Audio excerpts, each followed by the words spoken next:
Ohio Republican Senator Rob Portman joining me now. Senator, I've tried to figure this out, and I can't. Maybe you can help me. Maybe you can't. Maybe it just doesn't make any sense.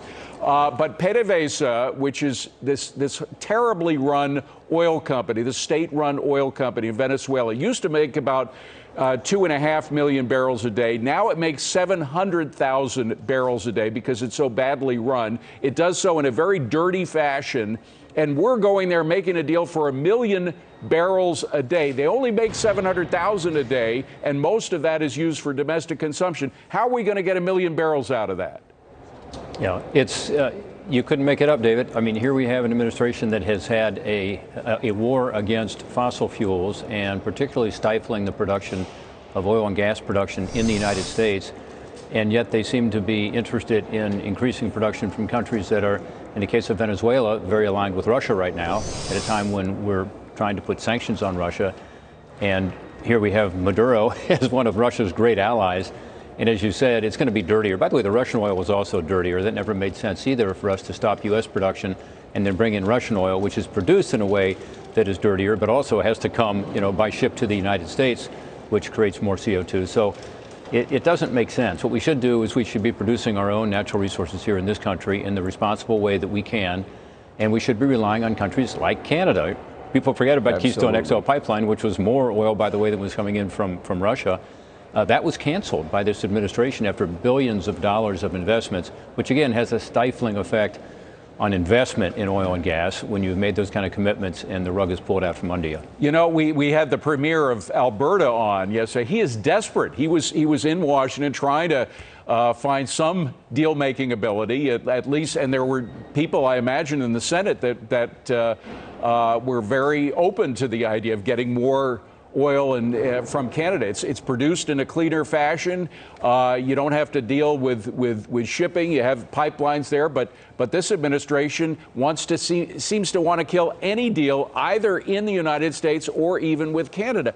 Before I leave Venezuela entirely, I just have to ask again, though, if we can put up on the screen that 700,000 figure. I think it's 702,000 barrels a day that they come out with. And again, they used to make about 3 or 4 times as much, but it's so badly run, that company, PDVSA is what it's called. This administration either can't do the math or there is something else going on. I don't want to be conspiratorial and being sinister about their intentions, but could there be something other than oil involved in this deal with Venezuela? Are they just cozying up to the Maduro regime? Well, the Maduro regime continues to violate people's human rights, and this money would be used directly to support their efforts, including, by the way, with Cuban and Russian support, security support in Venezuela. It's the reason, David, recall that 5 or 6 million Venezuelans have voted with their feet and left the country. By the way, some of whom are now coming to the United States. We see bigger and bigger numbers at the southern border from both Venezuela and Cuba right now. Cubans coming in through Nicaragua, Venezuelans coming up from Colombia and through Central America. So why would we want to be rewarding them? Maybe there is something that we aren't being told about in terms of negotiations with the Maduro regime, but everything we see indicates that not only do they continue to have human rights violations and repress people, but their economy is in shambles because of the way in which the government is running the country, which is causing all this hardship. So I don't get it either. The other thing I don't get, of course, is selling all of our strategic oil reserves to Europe. Not all of it, but a lot of it is going over to Europe. And these reserves were meant for emergencies in the United States. We paid a lot of money for them, taxpayers did. Of course, the government is making out, talking about price gouging. We bought that oil for about $40 a barrel, or at least a lot of it. We're selling it now to the Europeans for over $100 a barrel. So the government is doing some price gouging here. The Biden administration is. But why are we selling it overseas? We paid for it. Taxpayers paid for it to be used inside the United States, not in Europe. Yeah, SPRO is to be used sparingly in emergencies, situations like we have now, where we have the highest gas prices at the pump we've ever had, over $4.50.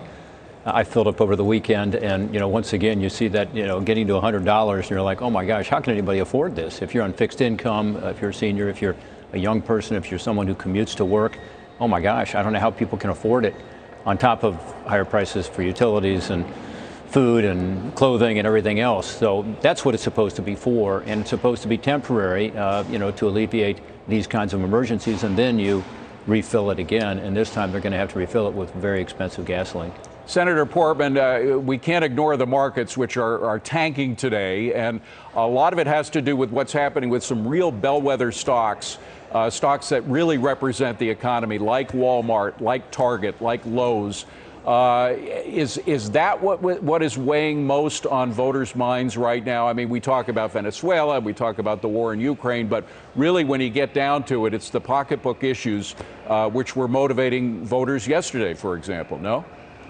Absolutely. This is by far the top issue that I hear when I'm back home. When you're going to pump gas at the pump, you hear from people.